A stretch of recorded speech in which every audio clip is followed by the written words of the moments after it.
Hi, thanks for joining me. Today I'm going to take you through this kitchen and walk you through where I got things and why I did what I did. So I hope you enjoy it.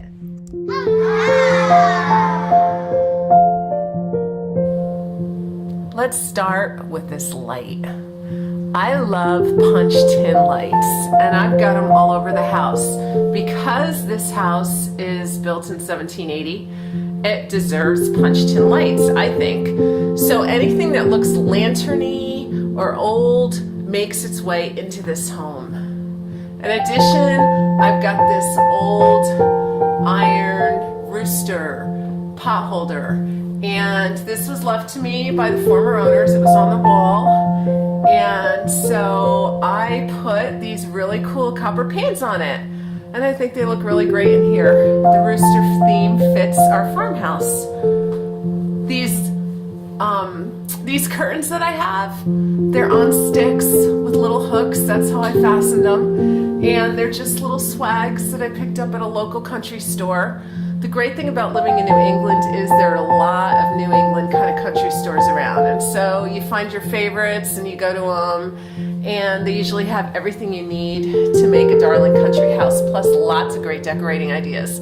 This came from Hallmark, believe it or not.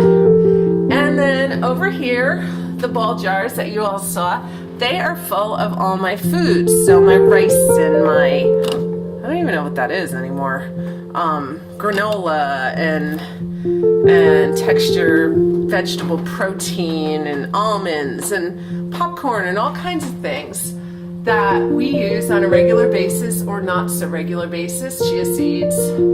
And so this section here is kind of my green smoothie section. So I have my NutriBullet right there so that I can mix up my smoothies every day.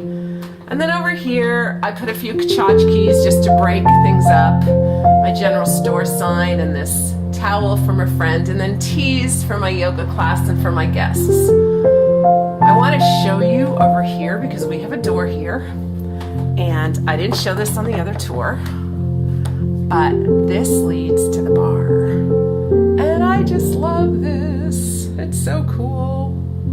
It gives me lots of storage space. It gives me space that if I want to entertain, I can put food right here on the bar area, and it goes right into my tavern. And over in my tavern, I actually do have a beehive oven, so that if I wanted to make pizza, I could. I've got some masonry work to do in there.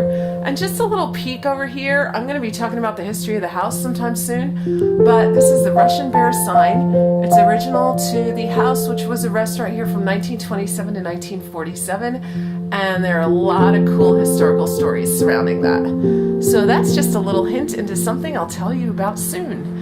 And over here, again, this was not on my other video, but I moved this cabinet over here, painted it to look similar to that one, and put a little coffee station here.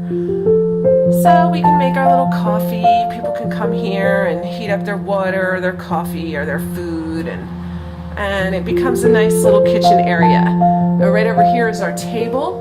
We bought this table about 10, 11 years ago at Ashley Furniture when we were living in North Carolina, and I love this thing. The chairs are from Pier 1, and what I love about this table is it's that deep wood, and wood just makes a room feel rich, especially if the walls are painted white.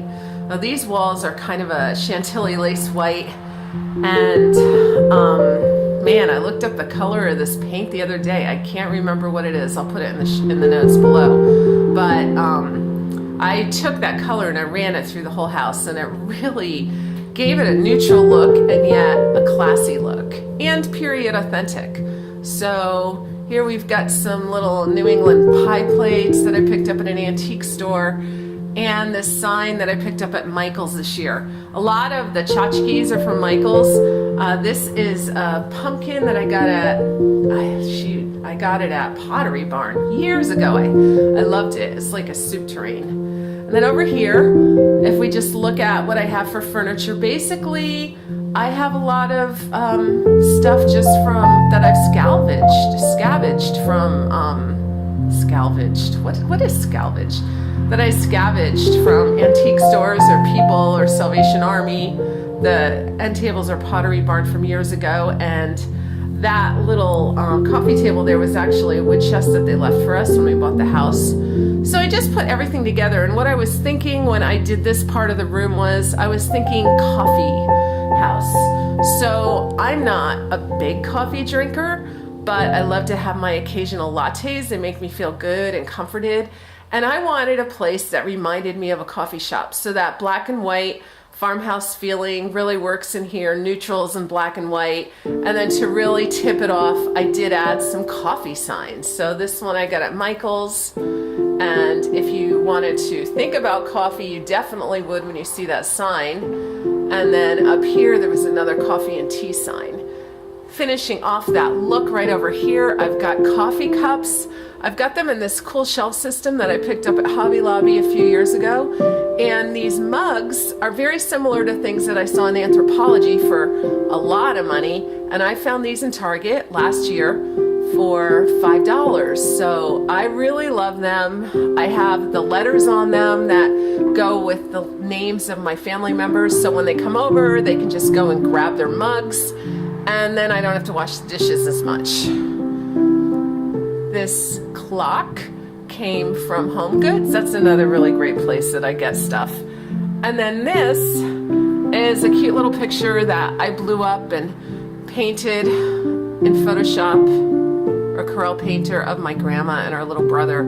So I played a lot with scale here. I chose big items and just a few of them for the wall. And that keeps the cluttery feeling down. This farmer's market sign I picked up this year at Michael's.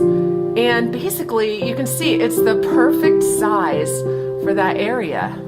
You've got a couple inches on either side, and it goes. The color scheme goes with the curtains, goes with the wall, and goes with the whole feeling of food and home-baked goodness here. So what I do on the tables is I always use these cloth napkins. I use them for mats all over the house, and it's a pretty inexpensive way to change things out for the season. Those cute little pillows, again, suggesting coffee, because it says coffee. They're from Michael's, and they were kind of perfect when I saw them. I felt like they were coffee bags. So I've got a neutral rug on the floor.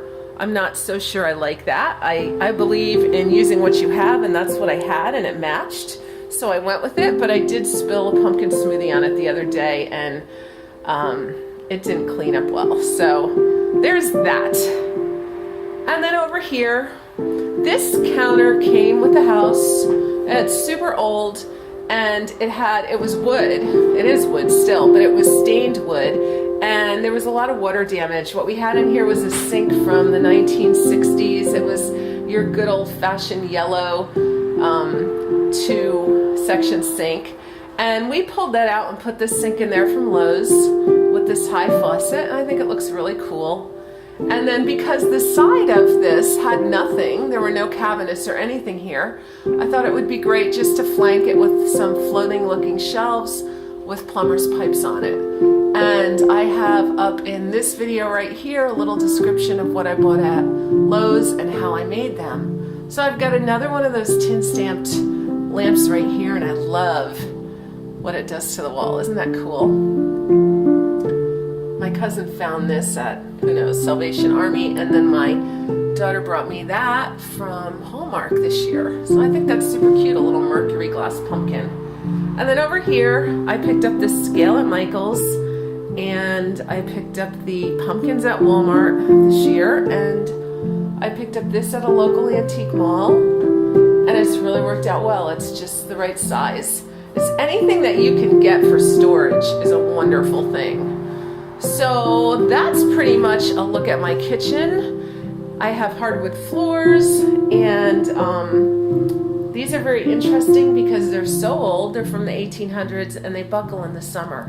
So there's going to be something we're going to have to do to repair that at one point. Also, this is the kitchen that has the floating ceiling, not on purpose. So I don't think it's gotten any worse since we put this board up. Probably will live like that for a little while. Yeah, that's looking okay. But This buckle might be a little worse now that I look at it. So we'll see what happens. Tom says there's no rush.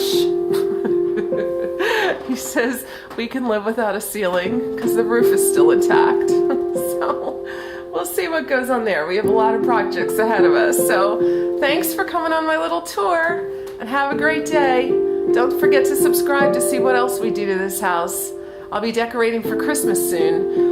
And so I think November 17, I'll have a Christmas video out. So make sure you look for it. Thanks.